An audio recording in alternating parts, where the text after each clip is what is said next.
The Rich Groom, The Poor Bride, and $1 Million Secret Part 1. Chapter 1, The Ultimatum. The De la Vega estate was quiet that morning, too quiet. A heavy mist hung over the Valencia vineyard, blurring the rows of vines in a grey, ghostly haze. Inside the sprawling mansion, in a corner office with floor-to-ceiling windows and polished mahogany furniture, Alejandro De la Vega stared out over the fog. One hand held a glass of neat bourbon, the other clenched into a fist. He didn't like ultimatums. He especially didn't like them when they came from family. The office door creaked open. Diego, his grandfather's longtime lawyer, shuffled in with a thick manila folder under his arm and worry creasing his brow. Alejandro turned to face him, cold and calculating. His sharp suit was tailored to perfection, charcoal with subtle pinstripes, paired with a crisp white shirt and no tie. He didn't need to dress loudly. His presence was enough to fill a room with pressure. "You're late," Alejandro said, swirling the amber liquid in his glass. Diego didn't flinch. "I had to double-check the clauses. Your grandfather was very specific." He dropped the folder onto the desk. The bold lettering read, "Last Testament, Don Ernesto de la Vega." Alejandro opened it with the kind of caution one reserves for bombs or love letters. Diego cleared his throat. Clause 7, subsection 4c. It's binding. If you are not legally married by your 30th birthday, which, if I'm not mistaken, is in precisely 4 weeks, you forfeit the inheritance. Alejandro's jaw tightened. "You're joking." "I assure you I am not." Alejandro skimmed the clause, heart sinking. It was all there. Legally verified. Witnessed. The words were plain. Marriage is the ultimate test of trust. Let my fortune fall only into the hands of one who has chosen love, or at least the appearance of it. "This is absurd," he muttered. "You can't force someone into a marriage." Diego shrugged. "No one is forcing you. But if you don't do it, Esteban becomes the sole heir." Alejandro's blood ran cold. Esteban. His cousin, the snake. The polished, smiling devil who smiled too much and drank too little. Alejandro had always known Esteban was after the family empire. He just hadn't expected the old man to hand it to him on a silver platter wrapped in a wedding ring. Alejandro slammed the folder shut. "And if I marry anyone it holds?" Diego nodded. "So long as it's legally binding and lasts at least 1 year. No annulments. No divorces." A long silence stretched between them. Then Alejandro leaned back in his chair and took a slow, thoughtful sip of bourbon. His expression darkened into something unreadable. "I'll do it," he said at last. Diego blinked. "You already have someone in mind?" "No," Alejandro said, rising from his seat. "But someone out there needs money. Desperately. And I have plenty of it." His mind was already racing. A deal. A contract. He wouldn't need love. He wouldn't even need chemistry. Just someone willing to fake it. He turned to Diego. "Draw up an agreement. NDA, 1-year term, no emotional clauses. She signs, we marry, and I keep what's mine." Diego hesitated. "You're aware this could go badly?" Alejandro gave a cold, mirthless smile. "Everything in my life has already gone badly. This will just be legal." As he walked out of the office, Diego called after him, "And what happens if she finds out why you really married her?" Alejandro paused only a second. "She won't." The door shut behind him with a thud that echoed through the empty hallways of the De la Vega estate, marking the beginning of a lie so enormous, it would eventually upend everything. What Alejandro didn't know yet was this. Somewhere across town, a woman named Camila Rivera was about to become the answer to his inheritance. And the keeper of a secret that could destroy both their worlds. Chapter 2, Enter the Bride. Camila Rivera's shift had just started, and already her feet ached. The tiny diner tucked on the corner of 6th and Reyes smelled like burnt toast and broken dreams. The kind of place where customers left pennies instead of tips, and the coffee was always bitter. She adjusted her apron, smoothed the crease in her faded uniform, and forced on the practiced smile she wore like armor. "Table 4 wants ketchup," barked Elena, the other waitress, her tone sharp from years of shattered patience. Camila nodded and moved across the floor, weaving between chipped booths and impatient stares. She could feel her chest tightening, the same anxious weight that had become her constant companion since her world fell apart 2 years ago. Since the incident. Since everything changed. She kept her head down. No one could ever know.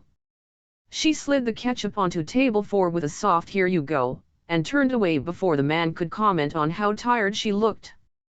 Again. Then the bell above the door jingled, and time seemed to warp. He stood there like he didn't belong. Because he didn't. Alejandro De la Vega was made of steel and secrets, dressed in a tailored black coat that screamed power and disinterest. His gaze scanned the diner once, dismissive, then locked on her. Camila blinked, confused. She'd never seen this man before, she was sure of it, but the way he stared at her felt like he already knew something about her she didn't want him to. She forced herself to approach. "Table for 1?" He shook his head. "I'm not here to eat." She hesitated, unsure. Then. "I need a few minutes of your time. Somewhere private." Camila narrowed her eyes. "Sir, if this is..." He held up a business card with a name engraved in silver, Alejandro De la Vega, CEO, De la Vega International Holdings. Her heart stuttered. "I'm not asking for a date," he said. "I'm offering you an opportunity." "I'm working," she said flatly, voice laced with practiced distrust. "I'll wait," he replied, moving to sit at an empty booth like he had all the time in the world. Camila returned to the kitchen in a daze. Elena gave her a look. "What's that about?" "No idea," she lied. But deep down, she knew this kind of men with too much money and too many motives never came bearing good news. 2 hours later. Her shift ended just after 10. The diner emptied, the city's heartbeat slowing to its nighttime lull. Camila pulled off her apron and washed her hands slowly, eyes flicking toward the booth where he still sat, untouched water glass in front of him, unreadable expression on his face. She walked over. "This better not be some creepy rich guy proposition," she muttered, crossing her arms. "It's a contract," he replied coolly. "Marriage. 1 year. In name only." Camila blinked. He continued, "I need a wife by next month. It doesn't need to be romantic. It doesn't need to be real. Just legal. You'll be compensated, $500,000, paid in 2 installments, half now, half upon completion." She gaped. "You're joking." "I don't joke." She stared at him for a long moment, trying to read the lie in his eyes. But there wasn't one. He was serious. Deadly serious. "Why me?" she finally asked. He slid a thin file across the table. "I had you vetted." Camilla's stomach dropped as she opened it. Inside, a photo of her outside the diner. Her old address. Her employment record. Even the hospital bills she hadn't been able to pay. "You're drowning," Alejandro said bluntly. "This saves you." "It saves me." Her hands trembled as she closed the folder. "You know nothing about me." "I know enough. And I don't care about your past. I only care that you can act like a wife when needed and keep your mouth shut when told." Camila stood up. "That's disgusting." "So is debt." He leaned forward, eyes narrowing. "You have a choice. Stay in this diner until it kills you, or take the deal and breathe again." Camila opened her mouth to fire back, but then she thought of the bills in her drawer. The letter threatening to repossess her mother's wheelchair. The fact that she hadn't eaten a real dinner in 3 days. She also thought of the real secret, the one that couldn't be bought or sold. I want it in writing, she whispered. Alejandro nodded once. My lawyer will be in touch. He rose, tossed a black card onto the table, and walked out like a man who always got what he wanted. Camila sat back down, the card cold in her palm. She should have said no. She knew that. But for some reason, she didn't. And she would regret that choice, just not in the way she expected. Chapter 3, The Marriage of Strangers. The day of the wedding dawned gray and indifferent, like the universe itself didn't care what was about to happen. Camila Rivera stood in front of a cracked mirror in the bathroom of her tiny apartment. She wore a borrowed white blouse, an old gray skirt, and a jacket 2 sizes too big. Her hair was pulled back with trembling fingers, her makeup minimal. She looked like someone going to court, not someone getting married. Which, she supposed, made sense. Because this wasn't a wedding. Not really. She stared at her reflection. No veil. No ring yet. No smiles. No mother helping with her hair. No future mother-in-law gushing over florals. Just a girl who had run out of options and a man who'd offered a price for her silence. Her heart thundered as she glanced down at the black folder on the sink, the non-disclosure agreement she had signed the night before. 30 pages of silence, obedience, and cold business terms. Her name beside his. Her soul nowhere on the page. And yet, it would save her. At least, that's what she kept telling herself. Alejandro was already waiting when she arrived. Dressed in an immaculate navy suit, he looked like something out of a luxury magazine. Standing beside him was his lawyer, Diego, holding a thin white envelope and a manila folder. Camila felt like a shadow standing next to him. Ready? Alejandro asked, not bothering with a hello. Camila gave a stiff nod. No guests? Diego asked mildly. Alejandro's jaw tightened. There's no one I'd want here? Camila didn't answer, because the truth would have embarrassed her more. She had no one. Inside the civil office, a board clerk waved them over. The room smelled like printer ink and bureaucracy. A wall clock ticked too loudly. Full names? The clerk asked. Alejandro Rafael De la Vega? Camila Teresa Rivera. The woman typed without looking up. Marriage license on file. Witnesses. Diego stepped forward. I'll serve as one. Alejandro's driver, Tomas, signed as the second. Place your right hand on the book, the clerk instructed. Camila hesitated, her fingers twitching slightly as she laid them down. The clerk recited the vows mechanically, not pausing for emotion or emphasis. Do you, Alejandro De la Vega, take this woman to be your lawfully wedded wife? Alejandro's eyes flicked to Camila. I do. Do you, Camila Rivera, take this man to be your lawfully wedded husband? Camila stared at the clerk. Then at Alejandro. Her mouth felt like sandpaper. I do. The clerk didn't smile. Sign here. Camila scrawled her name beneath the printed line, her hand visibly shaking. Alejandro followed, signing in smooth, practiced strokes. You are now legally married, the clerk said, stamping the papers. Next. Just like that, it was done. No kiss. No cheers. No flowers. Just the sound of someone else's couple stepping up behind them. Camila turned to leave, but Alejandro stopped her with a low voice. There's one more thing. He handed her a velvet ring box. Inside was a diamond ring, cold, stunning, and completely lifeless. Like everything else about this day. It's for appearances, he said. You'll wear it in public. Camila nodded, slipping it on with a grimace. It felt too heavy, like it belonged on someone else's hand. They walked out into the city's noise. Horns blared. A child cried on the sidewalk. The wind was bitter. Diego approached, handing Alejandro a check. Half of the payment, as agreed, he said. Alejandro held the envelope out to Camila. She hesitated. Her pride twisted, screaming at her not to take it. But her logic, the part of her that remembered eviction notices and hospital bills, overruled. She took it with shaking fingers. Alejandro turned to her, voice low. From this moment forward, we are married.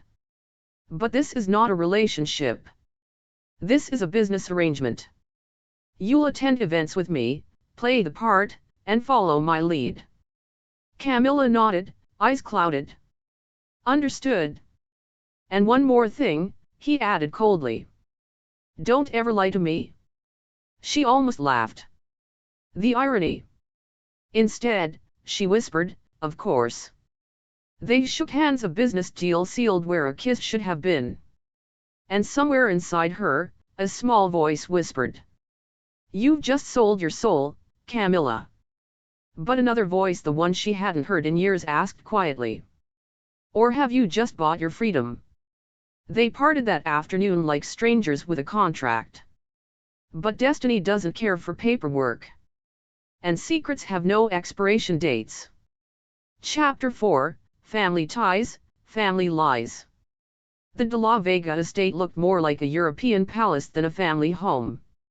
Its gleaming stone facade stretched endlessly across the hillside, with manicured gardens, marble statues, and a fountain so grand it could have been mistaken for a monument to a forgotten god. The kind of place where secrets got buried beneath elegance, and where someone like Camila Rivera most certainly did not belong. Camila's taxi rolled through the wrought iron gates, her hands clenched in her lap. She wore a pale cream blouse and navy skirt, simple, respectful. Her dark hair was pulled into a neat bun. She looked like a secretary trying to blend in at a Billionaire's board meeting. She didn't blend. Not here. Not in this world. At the grand entrance, a butler opened the door with a polite nod, but his eyes flicked over her like she was furniture brought in by mistake. He said nothing, merely gestured for her to enter.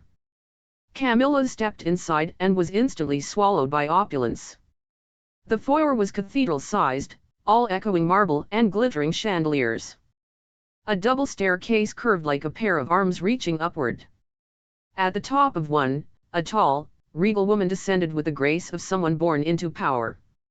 Luciana de la Vega. Alejandro's mother. Draped in a designer silk wrap, her hair an immaculate silver blonde, Luciana looked like a queen who had been disturbed mid-coronation. Her eyes narrowed the moment they landed on Camila. So, Luciana said, stopping on the last step. This is the bride? Camila gave a small, respectful nod. Mrs. de la Vega, it's... Luciana raised a hand, cutting her off. Please. Spare me the performance. I'm familiar with the type. Your accent's charming. You must be from the south side. Barrio de la Neve, perhaps. Camila swallowed. S.I., originally. I thought so. Luciana's smile was thin and cruel. We donate to charities there? Before Camila could respond, Alejandro stepped into the room. He wore a fitted black turtleneck, casual but commanding. Mother, he said coolly. We won't be staying long. Just introducing Camila to the family. Luciana didn't look away from Camila. I wasn't aware the family now included actresses from telenovelas. She's not an actress, Alejandro replied, stepping beside Camila.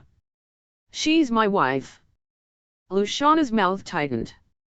She stepped down, circling them like a lioness sizing up prey. A civil ceremony, I hear. Very, understated. We preferred privacy. Of course, Luciana said. Privacy is important when there's something to hide. Camila's stomach twisted. But she said nothing. She couldn't afford to. From the hallway, a voice called out, light and amused. Are we already interrogating the bride? Can I at least say hello first? Camilla turned and saw a younger woman approaching with a warm smile and arms crossed casually. Isabella de la Vega, Alejandro's half-sister. 24, effortlessly stylish in a floral dress and combat boots. Her energy was the opposite of Luciana's, open, wry, and inquisitive. You must be Camilla, Isabella said, extending her hand. I'd say welcome to the family, but that feels like a trap. Camilla blinked, startled. But she shook her hand. Thank you. It's nice to meet you. Don't let mother scare you, Isabella whispered. She hates everyone until they prove they can afford to be here. Luciana glared at her daughter. Manners, Isabella? Oh, I'm full of them, Isabella said sweetly, looping her arm through Camilla's. Come on, let's get some air. The scent of passive aggression is giving me a headache. Alejandro gave Camilla a small nod, silently encouraging her to go. The rose garden behind the estate looked like it belonged in a fairy tale. Rows of perfectly groomed blooms stretched under arches and trellises. Camilla tried not to gape. Isabella handed her a small glass of sparkling water. I know what you're thinking. We're insufferable. Camilla gave a tight smile. You're not. Isabella tilted her head. You didn't deny the others. Camilla couldn't help it, she laughed, a quiet, tired thing. I've never been anywhere like this, she admitted. And I don't think anyone wants me here. Isabella studied her closely. You're hiding something? Camilla stiffened. Excuse me. Isabella raised her hands. Not judging. Just observing. I grew up in this house. Everyone hides something. The trick is knowing when someone's hiding pain, or intentions. Camilla looked away. Sometimes it's both. Maybe. Isabella smiled gently. But for what it's worth, I don't think you're like the others Alejandro's been with. Camilla blinked. Others? Oh yeah. Models. Heiresses. The influencer from Monaco phase was particularly awful. She leaned closer. But none of them looked at him the way you did when he walked in? I didn't look at him anyway. You looked at him like you didn't expect him to stand next to you? Camilla said nothing. Because it was true. Isabella leaned back. Well, I hope you survive. Honestly. It's not easy being part of this circus. But if you ever need an escape, she held up a phone, text me. I'll sneak you out the back with a bottle of wine and a half-decent plan. For the first time all day, Camilla felt something close to warmth. Thank you, she said quietly. Isabella smiled. You're welcome, sister-in-law. Alejandro drove them back in silence. Camilla stared out the window, her body stiff. She hates me, she said finally. She hates everyone, Alejandro replied.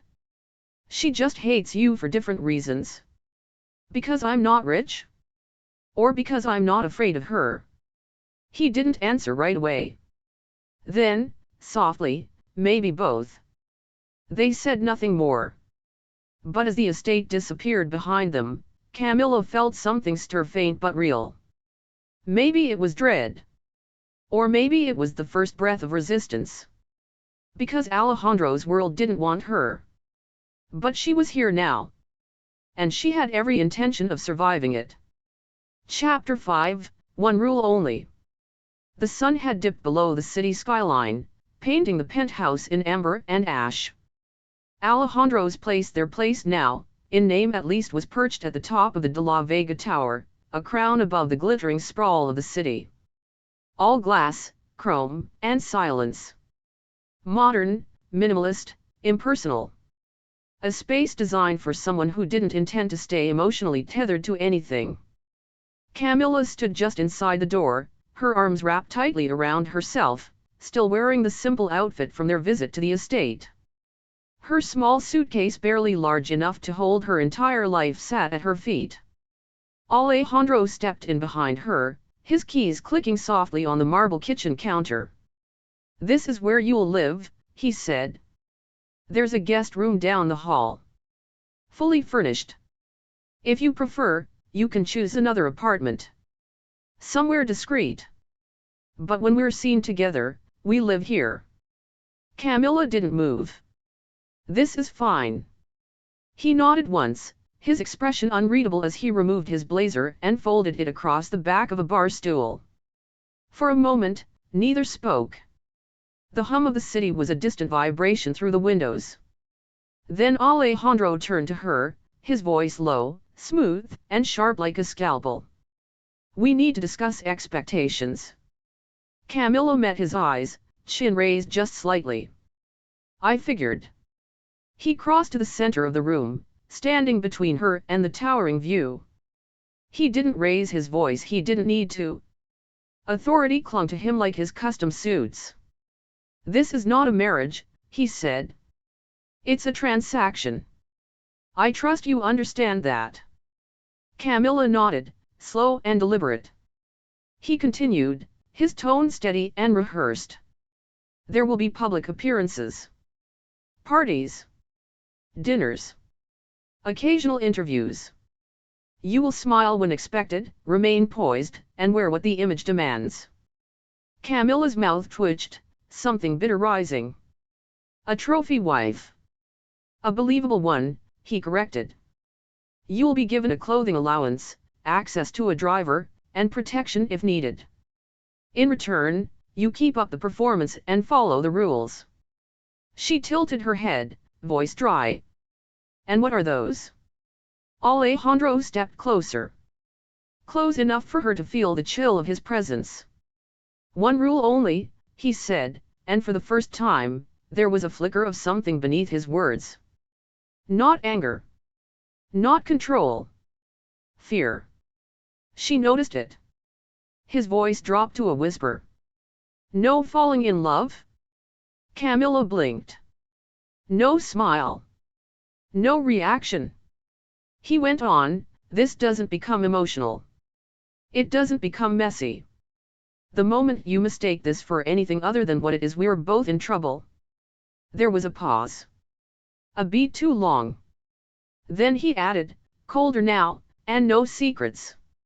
If something from your past could compromise this deal, I need to know about it now." Camila stiffened. The secret clawed at her throat like a living thing. Her past. Her mistake. Her grief.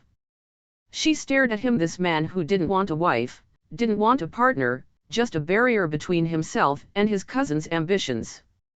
And still, despite everything, part of her wanted to reach into his chest and pull out the reason behind that flicker of fear. What was he so afraid of? Camila swallowed hard. "There's nothing you need to worry about." He studied her for a long moment, like he didn't quite believe her but wanted to. Finally, he gave a curt nod.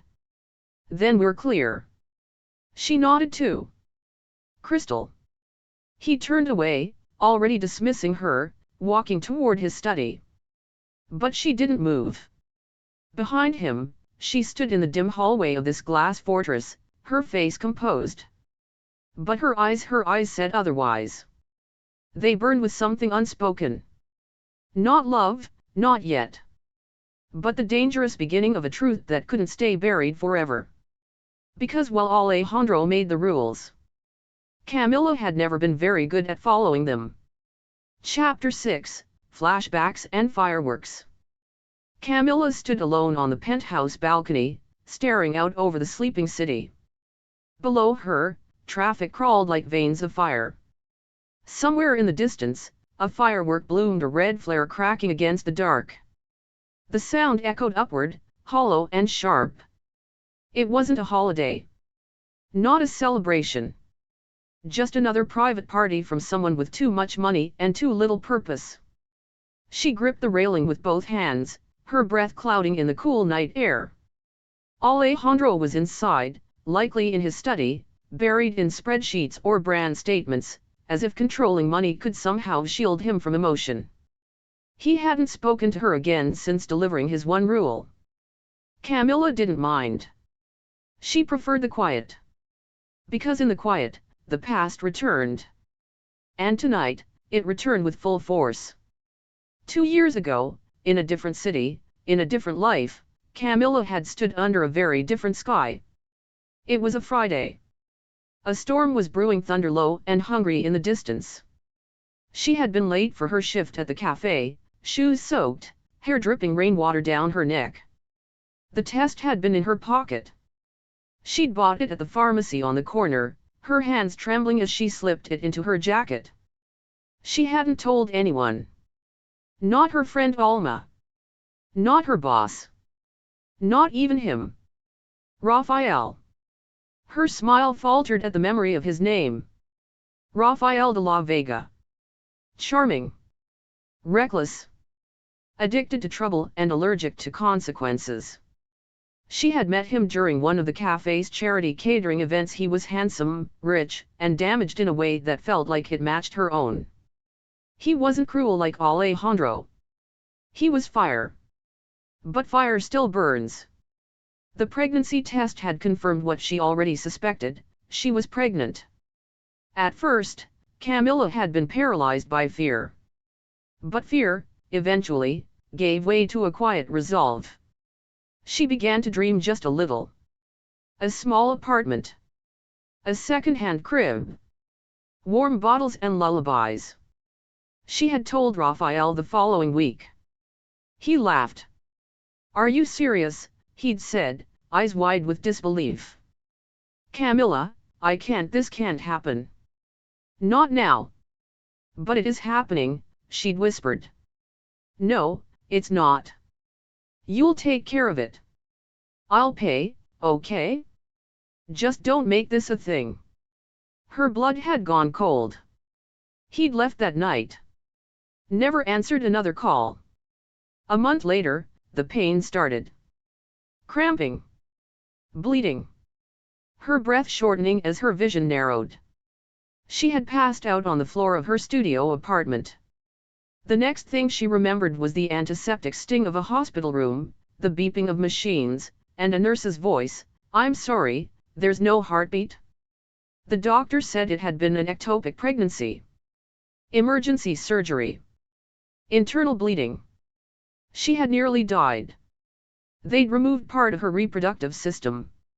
"You may have trouble conceiving in the future," the doctor had said gently. "It's important that you heal, emotionally too." But there had been no time to heal. She'd gone home to bills. To silence. To the memory of Raphael's smirk as he walked away. And worst of all, to the emptiness. A hollow where life had once flickered. Camila exhaled slowly as the memory passed through her like a storm. She touched her side absently, just below her ribs where the thin scar lay hidden beneath her skin. Not just physical. Permanent. She had never told anyone. Not Alma. Not Isabella. And certainly not Alejandro. This wasn't the kind of thing you told people. It changed the way they looked at you. It made them pity you. Or worse, it made them blame you. She leaned on the balcony rail, the night wind tugging at her hair. Below, another firework exploded, this time white and gold, loud and too close. It startled her. She flinched, one hand instinctively clutching her stomach. She wasn't pregnant anymore. She might never be again. And no one, not Alejandro, not his cold mother, not even his warm, suspicious sister, could ever know what it had cost her to survive. The door slid open behind her. She didn't turn. Couldn't sleep. Alejandro asked, voice quiet. "No," she replied softly. He stepped beside her, his sleeves rolled to the elbows, drink in hand. His gaze scanned the skyline. "You're not afraid of heights." "Should I be?" He shrugged. Most people are standing on the edge of something that could swallow you if you lean too far. Camila didn't respond. But she felt it. The danger of the edge. The temptation to fall. He looked at her for a moment, his voice barely a breath. Are you hiding something, Camila? She turned to him then. Met his eyes with practiced calm. No, she lied. Alejandro studied her, searching. But whatever he saw, he chose not to question. He simply nodded and walked away. She remained, staring out at the dark. Alone with her scar. And her secret. And the fireworks that lit up the sky like lies set on fire. Chapter 7, A Toast to Regret. The invitation was gold embossed, the kind of weighty cardstock that screamed money. Alejandro tossed it onto the marble countertop like it was junk mail. The Caravaggio Foundation Gala, he said, glancing up from his espresso. Tonight. 8 o'clock. Dress formal. Try not to look like you hate being there. Camila blinked. She had barely touched her tea. You expect me to just blend into a ballroom full of millionaires? No, he said coolly. I expect you to be convincing enough that they believe I married you for something other than business. She let the words settle. And if they don't, they'll assume the worst. That you're a mistake. That I'm losing my edge. He paused, then added with a flicker of vulnerability too faint to grasp, they'd love that. Camila said nothing. But something told her tonight was about more than appearances. It was about power. And survival.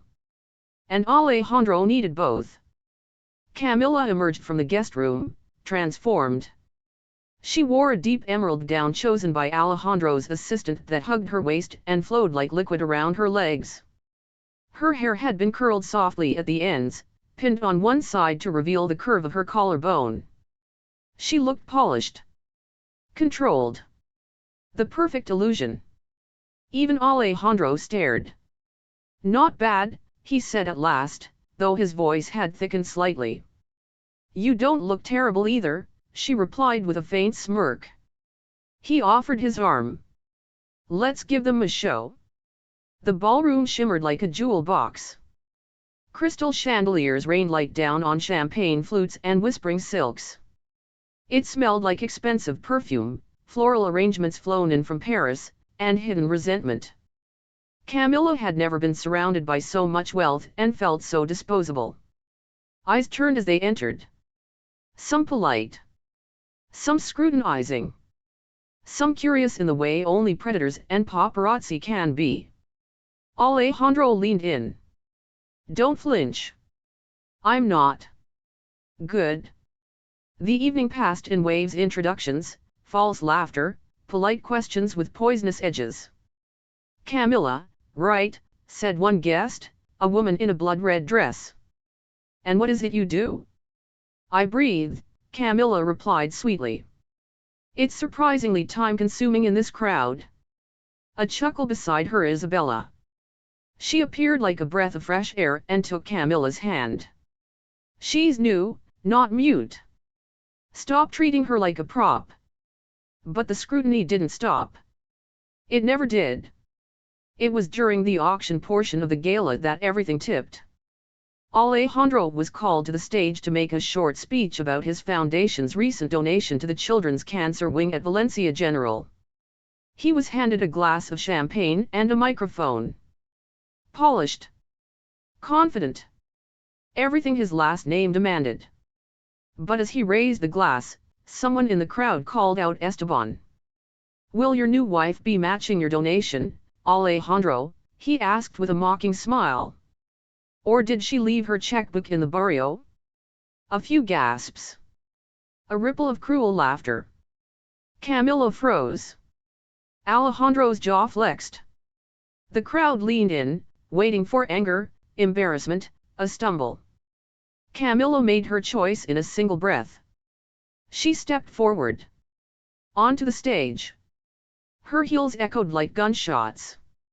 She walked to Alejandro, placed her hand gently on his chest, and turned to the crowd. "Funny how people confuse net worth with character," she said, voice steady. "If arrogance were taxable, you'd fund a hospital wing yourself." A wave of shocked murmurs. Esteban's smirk faltered. Then Camila turned back to Alejandro and whispered, "I'm sorry." And she kissed him. Not a chaste kiss. Not a polite one. A slow, calculated, intimate kiss that lasted long enough to silence the room and shake the man holding her. Alejandro didn't pull away. His hand rested instinctively at her waist, anchoring her there. His body, taut with tension only seconds before, melted into the illusion, or was it something more? When the kiss broke, the room had changed. No more laughter. Just awe. Camila turned to the crowd and smiled sweetly. "Consider that our donation?" And she walked off stage without waiting for applause. Silence filled the back seat. Alejandro's eyes were fixed out the window, but his posture was different now. Rigid. Alert. "You didn't have to do that," he said quietly. "Yes, I did." He turned to her. "You embarrassed Esteban. Publicly. Good." His voice dropped. "You also kissed me. You kissed me back." That silenced him. Camila looked out her own window now, her heart still racing. Not from the crowd. Not from the act. From what she had felt in those few seconds of contact. She had meant it to be strategic. But something in him had cracked. Just for a moment. Alejandro finally spoke, voice tight. "Don't do that again." Camila met his eyes. "Why?" "Because it looked real." "No," he said too quickly. "Because it almost was." And neither of them said another word all the way home. But both knew it. Something had changed. And there was no going back. Chapter 8, The Other Woman. The elevator doors opened with a sleek whisper, revealing the glossy marble lobby of the De la Vega headquarters. Camila followed Alejandro into the building like a shadow, her heels clicking in sync with his polished shoes. This was her first time accompanying him to a public appearance since the gala and the staged kiss that still lingered in her mind far more vividly than it should have. They were here for a foundation board meeting. She was here for optics. But as they walked through the grand double doors of the executive floor, Camila saw her. Vanessa Duarte. The ex. She stood beside the conference room door, wrapped in a fitted white power dress and wrapped even tighter in confidence. Her signature scent, a sweet, calculated mix of orange blossom and something sharper, hit Camila like a warning. Vanessa turned slowly, her lips curving when she saw Alejandro. But when her eyes found Camila, they narrowed with precise interest. Well, Vanessa purred. So the rumors were true. You're actually married. Camila extended a polite hand. Camila Rivera. Vanessa ignored it and looked to Alejandro instead. This is adorable, really. You married a waitress? It's very humanitarian of you. Camila dropped her hand, her face impassive. Alejandro's tone chilled. Vanessa, we're in a professional setting. Are we? She asked sweetly. You brought your wife to a board meeting. That's new. I wanted her here. Of course you did, Vanessa said, her gaze flicking back to Camila. You've always loved strays. Camila's stomach twisted, but she smiled. A sharp, knowing smile.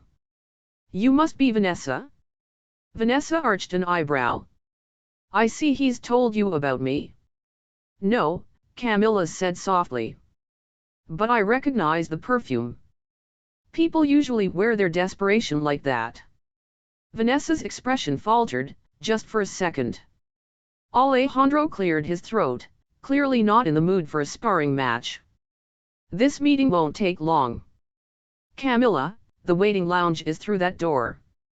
Camila nodded and walked away, her spine straight even as her nerves buzzed. Behind her, she heard Vanessa's voice lower. "I'll see you after the meeting, Alejandro. Just the two of us." Camila sat on a velvet bench in the executive waiting area, pretending to read a magazine. Her mind wasn't on celebrity gossip or luxury watches. It was on Vanessa. The way she looked at Alejandro. The way Alejandro didn't correct her. The history between them unspoken, unfinished. She didn't want to care. But the unease coiled in her gut like smoke. She wasn't jealous, not exactly. But something about Vanessa felt dangerous. Half an hour passed. Camila stood to get water from the nearby dispenser when a voice cut into the air like a blade. "Bored already?" "Vanessa." Camila turned slowly, keeping her expression neutral. "I was just starting to enjoy the piece." Vanessa walked closer, her arms crossed, eyes gleaming. "Tell me, Camila, do you ever get tired of pretending?" Camila blinked. "Pretending?" Vanessa tilted her head. "You've been married, what, 2 weeks? You're still getting used to heels, your posture screams working class, and I'd bet $1,000 donation that Alejandro's never even told you his middle name." "Rafael," Camila said quietly. Vanessa's jaw tightened. Camila gave her a look. "You assumed I was stupid. That was your mistake." Vanessa smiled slowly. "You're right. You're not stupid. But you are out of your depth." Then she stepped closer, dropping the sugar entirely. "I know Alejandro. And he doesn't marry for love or for show. He marries for gain. And if you think this little performance you're doing is going to last, you're even more naive than you look." Camila stayed still. She wouldn't give Vanessa the reaction she wanted. Vanessa's voice softened, calculated. "But here's what really interests me, Querida, you." Camila stiffened. "I did a little digging," Vanessa said casually. "You disappeared for almost 6 months 2 years ago. No job history. No family listed. No social media. Like a ghost. What happened to you, Camila?" Camila's blood ran cold. Vanessa leaned in, her voice a breath. "What are you hiding?" Before Camila could answer or lie, Alejandro's voice interrupted from the hallway. "Vanessa." She turned quickly, switching to a smile like flipping a switch. "We were just talking." "I'm sure," he said flatly. He stepped beside Camila, his posture protective. Vanessa glanced between them, then patted Alejandro's shoulder lightly. "Well, I suppose I'll be seeing you both at the charity auction next week. Don't worry, Camila, I'll try to keep things simple so you can follow along." She walked away without waiting for a goodbye. Alejandro turned to Camila. "What did she say?" Camila hesitated. Then lied. "Nothing important." He didn't push. But his jaw clenched in the way it always did when he sensed something just beneath the surface. Camila looked away. Vanessa had cracked something open. And if she kept digging, Camila's carefully buried past the pregnancy, the hospital, the name she never spoke would not stay buried for long. Because every broken heart deserves a comeback. If this story touched you, don't forget to subscribe for more emotional romance every week. Hit like, drop a comment, and ring the bell so you never miss a moment of betrayal, redemption, and powerful love. And don't keep the drama to yourself, share this story with someone who lives for twists just like you. Thanks for listening, and remember, sometimes the best revenge is becoming unforgettable.